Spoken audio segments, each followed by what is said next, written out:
ये video nimbus में security user के बारे में है, यानी वो यूज़र्स जो निम्बस के सॉफ्टवेयर को इस्तेमाल करते हैं।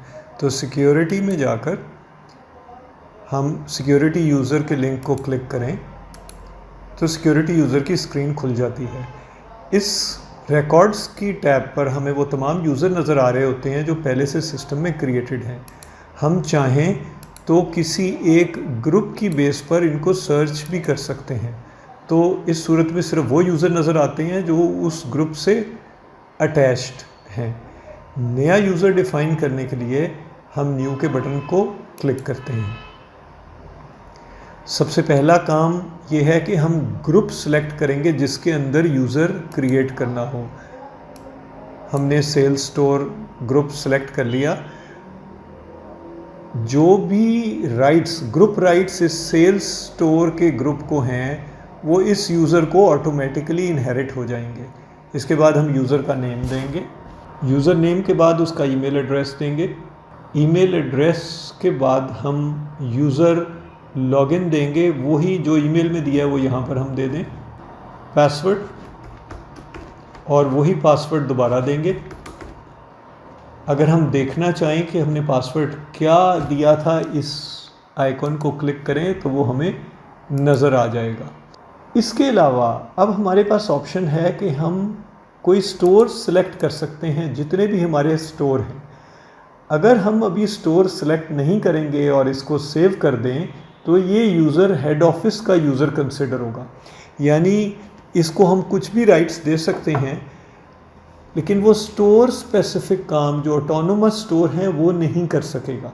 अब हम अगर कोई स्टोर सेलेक्ट कर देते हैं तो इसका मतलब है ये यूज़र अब रिस्ट्रिक्टेड यूज़र बन गया है।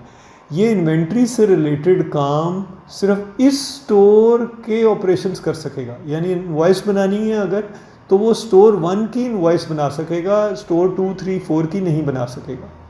और हमारे पास ऑप्शन ये है कि हम इसमें रजिस्टर भी एलोकेट कर दें।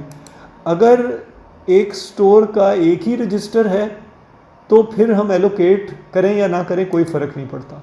तो अगर एक स्टोर के मल्टीपल रजिस्टर हैं, इसका मतलब है मल्टीपल चेकआउट लेन्स हैं, कैश टिल्स हैं, तो हम अगर एक पर्टिकुलर रजिस्टर सेलेक्ट कर दें तो फिर वो यूज़र सिर्फ उस पर्टिकुलर रजिस्टर पे काम कर सकेगा, दूसरों पे नहीं कर सकेगा। फिर ये मोर यूज़र राइट्स में इनेबल कॉस्ट प्राइस, इसका मतलब है अगर मैं इसको चेक करूँगा तो जहाँ जहाँ सिस्टम में कॉस्ट प्राइस नज़र आ रही है और उसकी एंट्री है तो ये यूज़र कर सकेगा, वरना जहाँ भी कॉस्ट प्राइस है वो इस यूज़र से हाइड हो जाएगी। इनएक्टिव करेंगे तो यूज़र काम करना, अगर कोई यूज़र छोड़ के चला गया है और सिस्टम में बना है तो हम उसे बाद में इनएक्टिव कर सकते हैं। यूज़र की अगर पिक्चर हमने लोड करनी है तो यहाँ से हम फाइल लोड करके पिक्चर लोड कर सकते हैं। तो ये नया सिक्योरिटी यूज़र बनाने का तरीका था। अगर हम किसी एग्जिस्टिंग सिक्योरिटी यूज़र का डेटा तब्दील करना चाहें तो उसको इस टैब में से सिलेक्ट करें, डबल क्लिक कर दें या एडिट का बटन प्रेस करें तो यूज़र हमारे सामने डेटा आ जाएगा। इसमें जो तब्दीली करना चाहें कर लें। पासवर्ड अगर तब्दील करना चाहें तो हम नया पासवर्ड इधर दे सकते हैं और फिर अपडेट का बटन प्रेस कर दें।